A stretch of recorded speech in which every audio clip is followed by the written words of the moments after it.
Atención, amantes de la historia y curiosos por el pasado. Bienvenidos nuevamente a otro cautivador episodio de Historia en el presente. Prepárate para sumergirte en un mini documental de 2 vídeos. En el primero hablaremos del contexto histórico de Japón, sus antecedentes antes de cometer una gran masacre durante la era imperial Meiji. En la segunda parte vamos a profundizar todo lo relacionado a esa masacre y sus consecuencias que repercuten incluso en la actualidad, siendo considerado al equivalente del Holocausto hacia los judíos, solo que en China y perpetrado por los japoneses durante la Segunda Guerra Mundial. En las escuelas de Estados Unidos, se enfatiza la trágica devastación causada por las bombas atómicas lanzadas sobre Hiroshima y Nagasaki. Sin embargo, una sombra de desinformación oscurece la masacre que Japón infligió a la ciudad china de Nankín durante la feroz batalla de 1937. Los políticos japoneses han mantenido una narrativa de negación, insistiendo que los eventos en Nankín fueron inventos y engaños, negando su responsabilidad en los crímenes. Esta negación se arraiga en cómo Japón afrontó sus acciones después de la guerra. A diferencia de Alemania, que asumió su responsabilidad, el gobierno japonés nunca reconoció plenamente su papel en los horrores de Nankín ni en los crímenes en todo el territorio ocupado. En Japón, estos crímenes siguen siendo vistos como acciones aisladas de soldados o incluso negados por completo. La educación en Japón ha sufrido de una memoria selectiva. Hasta 1994, los estudiantes japoneses no tenían conocimiento, en el contexto educativo, de que el ejército de Hirohito fue responsable de la muerte de aproximadamente 20 millones de soldados aliados y civiles asiáticos durante la Segunda Guerra Mundial. Esto se debe a que todos los libros de texto utilizados en las escuelas japonesas pasan por un escrutinio del Ministerio de Educación, que en este caso manipulaba la historia de manera prácticamente orquestada.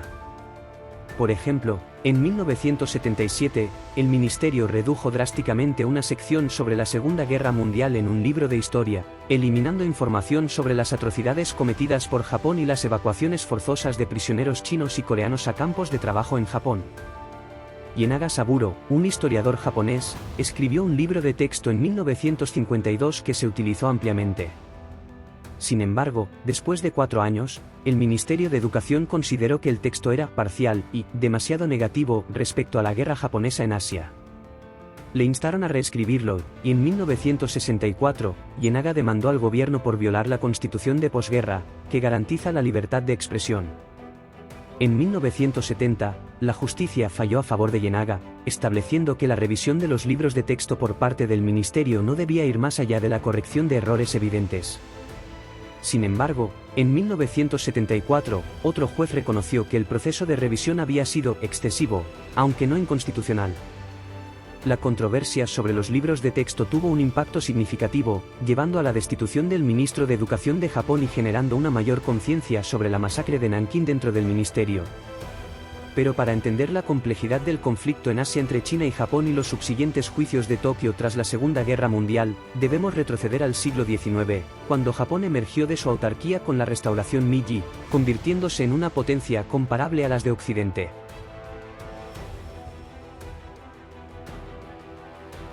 La era Meiji, que abarca desde la renuncia del Shogun Tokugawa Yoshinobu hasta la muerte del emperador Mitsuhito en julio de 1912, marca un hito en la historia de Japón. Este periodo se caracteriza por la apertura de Japón al mundo exterior después de un prolongado aislamiento, transformándose de una sociedad feudal en una nación moderna e industrializada, fuertemente influenciada por Occidente. La influencia principal se encuentra en el modelo de sociedad que emuló, basado en la Prusia liberal de Guillermo II.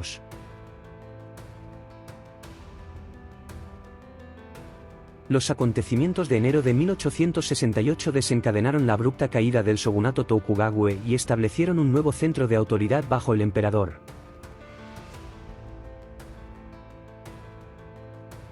Los japoneses mostraron una profunda admiración por la civilización occidental, y la Carta del Juramento, la primera reforma de la restauración Meiji, estableció la occidentalización y la creación de un Estado poderoso como sus objetivos primordiales.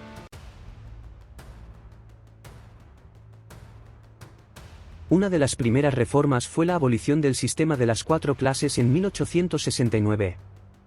Los cortesanos y los daimi se convirtieron en nobles, los samuráis se clasificaron como pequeña nobleza o soldados, y las demás clases se agruparon como ciudadanos comunes.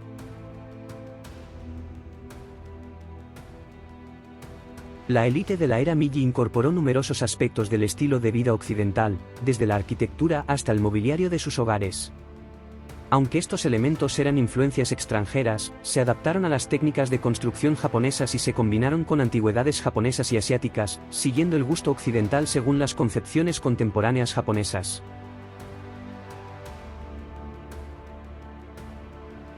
El gobierno Meiji promovió el desarrollo industrial con la creencia de que las naciones más poderosas también eran las más ricas. Se estableció un sólido sistema de transporte que incluyó ferrocarriles, sistema postal, red telegráfica y telefónica, así como mejoras en carreteras y puertos.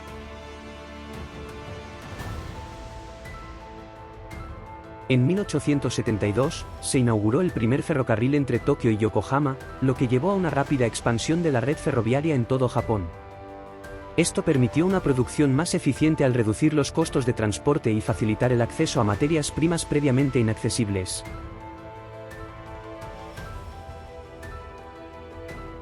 En la década de 1880, Japón se acostumbró a la presencia de extranjeros y profesores occidentales.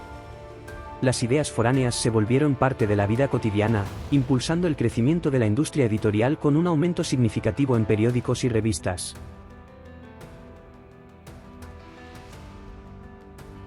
Las grandes ciudades japonesas experimentaron una transformación radical con la llegada de edificios occidentales diseñados por arquitectos extranjeros. La introducción de caballos y carruajes, y más tarde, tranvías tirados por caballos, marcó el paisaje urbano.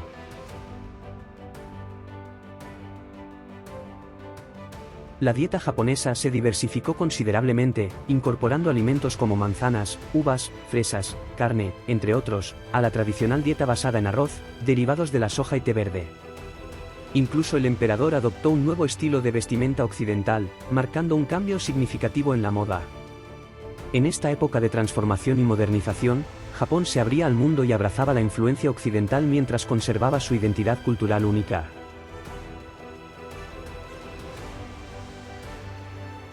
Se ha sostenido a menudo que la conducta de los japoneses durante la Segunda Guerra Mundial fue el resultado de su supuesta crueldad y fanatismo, impulsados por un rígido código militar que promovía la tortura. Se ha argumentado que esto también fue influenciado por la veneración inquebrantable hacia la figura del emperador. Sin embargo, esta perspectiva se cuestiona cuando se examinan los actos de los japoneses en conflictos previos a la Segunda Guerra Mundial. Durante la Guerra Ruso-Japonesa en 1905, los periodistas elogiaron la atención y el cuidado brindados por el pueblo japonés a los enemigos heridos.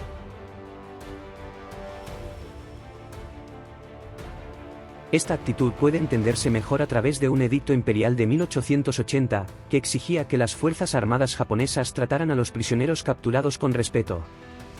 Los japoneses buscaban demostrar que eran una nación moderna y occidentalizada, y destacaban los elementos de compasión que formaban parte del código de los guerreros japoneses.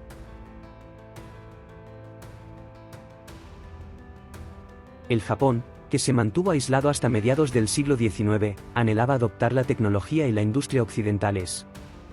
La llegada del comandante Matthew Perry en 1853, con la intención de abrir Japón al comercio internacional, marcó el comienzo de este proceso. A medida que Japón buscaba asimilar la tecnología occidental, también experimentaba una revolución política que transformaba la figura imperial.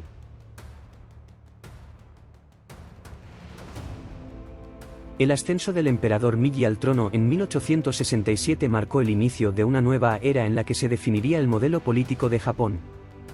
En 1889, se promulgó la Constitución Meiji, que estableció el primer parlamento elegido de Japón, la Dieta Imperial. Esta constitución consolidó nuevos poderes para el emperador. Las críticas a su figura no estaban permitidas, y solo el emperador tenía el derecho de declarar la guerra y firmar la paz. Además, ostentaba el cargo de comandante en jefe de las Fuerzas Armadas.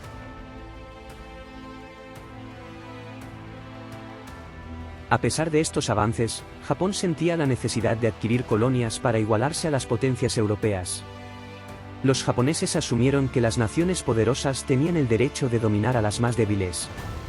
Así, se expandieron a Corea y Taiwán, y durante la Primera Guerra Mundial, adquirieron las colonias alemanas de Kiaochao y las Islas Mariana, Carolina y Marshall. Al finalizar la guerra, Japón emergió como la nación más poderosa de Asia.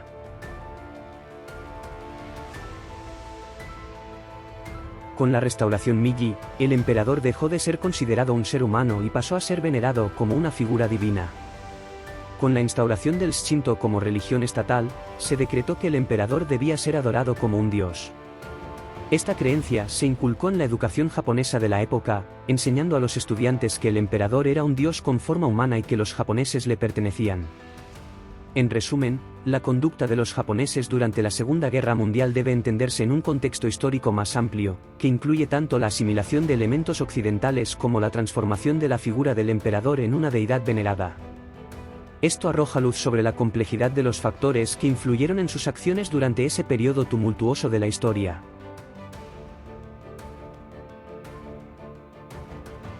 El 25 de diciembre de 1926, un joven de 25 años, nieto del emperador Meiji, ascendió al trono japonés, Hirohito. A pesar de su formación tradicional, Hirohito mostró un marcado interés por la ciencia moderna. Su llegada al poder coincidió con un periodo tumultuoso en la historia mundial, en el que el Kaiser alemán huyó de Alemania y el zar Nicolás II de Rusia fue derrocado y asesinado. Estos eventos llevaron a un fortalecimiento de la figura del emperador, presentando a Hirohito como un líder tradicional en una sociedad que avanzaba hacia la modernidad.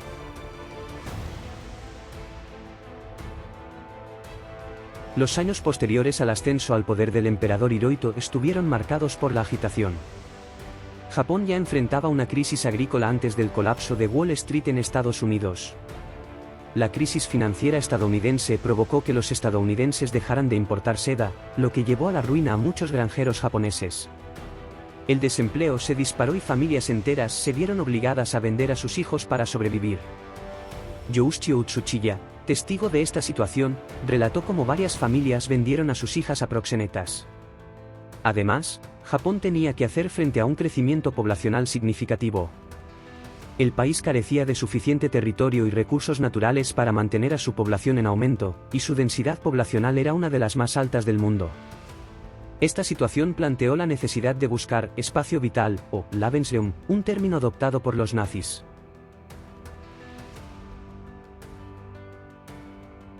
La tensión en Japón se intensificó con el asesinato del primer ministro Hamaguchi en 1930, después de la firma del Tratado Naval de Londres.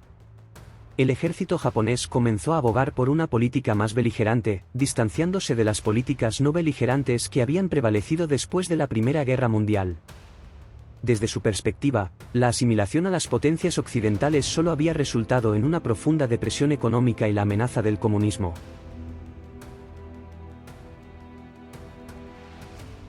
Durante el verano de 1931, miembros del ejército japonés comenzaron a ver la ocupación de Manchuria como la solución a muchos de los problemas de Japón. Manchuria era rica en recursos naturales y territorio. Sin embargo, los tratados existentes impedían un ataque directo a este territorio. En septiembre, los japoneses bombardearon una sección del ferrocarril del sur de Manchuria, que estaba bajo su control, y culparon a los chinos por el ataque. Las unidades del ejército Guandún japonés se enfrentaron a las fuerzas chinas, y en febrero de 1932, los japoneses tomaron el control de Manchuria, estableciendo el estado de Manchukuo. Esta adquisición proporcionó a Japón el espacio vital que buscaba. Sin embargo, también marcó su distanciamiento de las democracias occidentales, y Japón abandonó la Liga de las Naciones en 1933.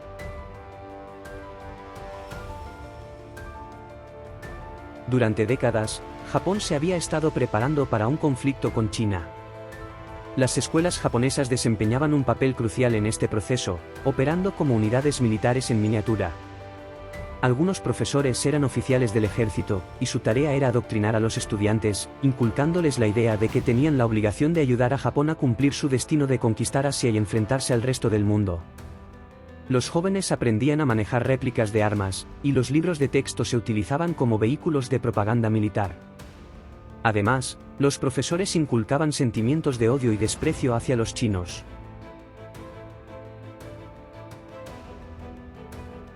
Para lograr la expansión deseada, Japón necesitaba un ejército numeroso, poderoso y bien entrenado. Sin embargo, el rápido aumento de las fuerzas militares planteó desafíos en términos de disciplina. La solución fue el uso de la violencia física contra los reclutas, tanto por parte de los superiores como de los veteranos. Los soldados eran golpeados con puños, cañas de bambú e incluso con las botas.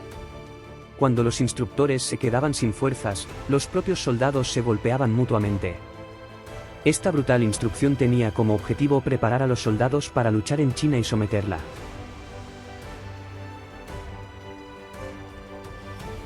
La Segunda Guerra Sino-Japonesa comenzó el 7 de julio de 1937, cuando un contingente japonés, en medio de maniobras cerca del río Wu, se encontró con tropas chinas en el puente de Marco Polo. Un enfrentamiento armado estalló, y Japón exigió la declaración de guerra. El 27 de julio de 1937, la aviación japonesa bombardeó la ciudad de Pekín.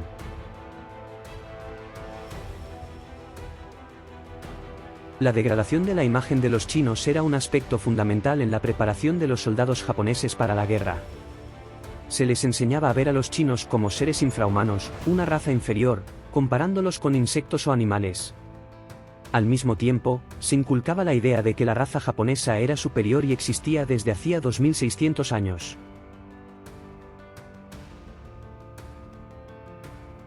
Una vez en China, los soldados del ejército imperial recibieron una formación aún más brutal. Se les enseñó que estaban tratando con seres infrahumanos. Hajime Kondo describe cómo los soldados japoneses se entrenaban en el manejo de bayonetas, empleando parejas de soldados para empalar a grupos de chinos. Esta instrucción brutal contribuyó a los crímenes de guerra extremadamente violentos que ocurrieron en China, y solidificó la percepción de la raza china como inferior, lo que condujo a algunos de los actos más atroces del siglo XX.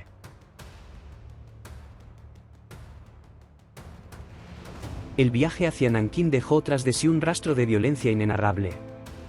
En la ciudad de Suzhou, por ejemplo, el ejército imperial cometió violaciones y asesinatos que, según el Chinese Weekly Review, redujeron a tan solo 500 personas con vida de una población de 350.000 habitantes.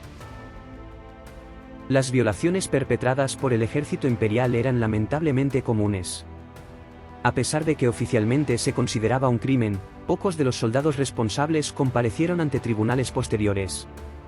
Esto se debió, en parte, a que muchos de ellos habían matado a sus víctimas después de las violaciones, pero también a la falta de voluntad de los oficiales para llevarlos ante la justicia. Incluso después de la guerra, los violadores y asesinos confesos japoneses fueron autorizados a regresar a Japón después de solo 50 años.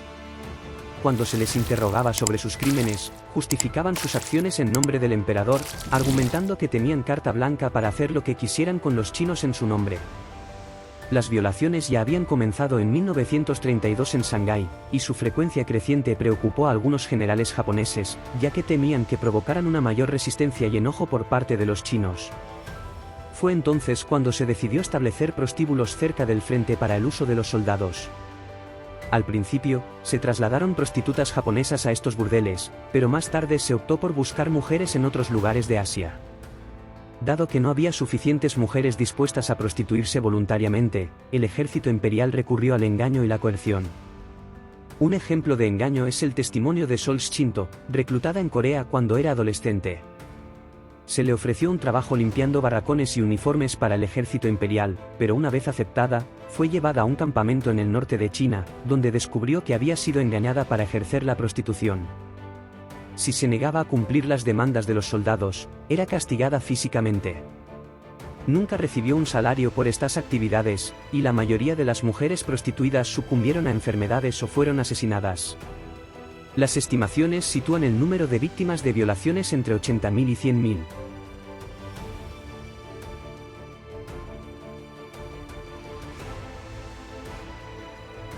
Entre los crímenes cometidos durante la guerra, destacan los experimentos realizados en civiles chinos sanos en salas de operaciones.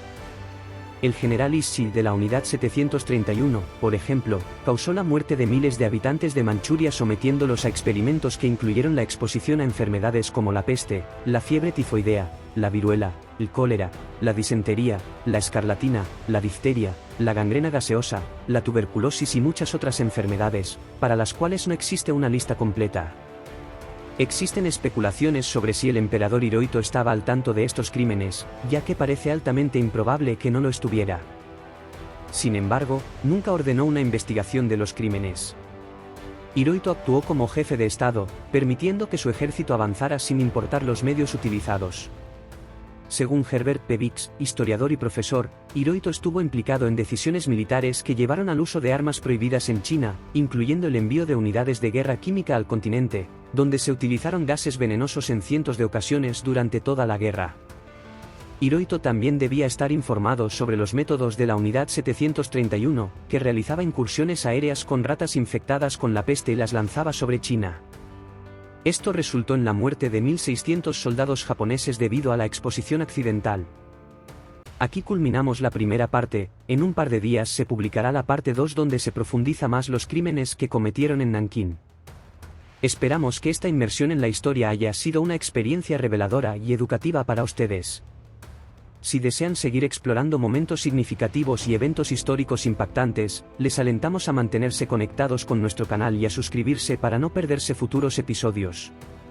Agradecemos profundamente su compañía en este viaje y les recordamos que, a través de la comprensión y la empatía, podemos escribir un futuro en el que la humanidad busque la paz y la reconciliación en lugar de la violencia y el sufrimiento.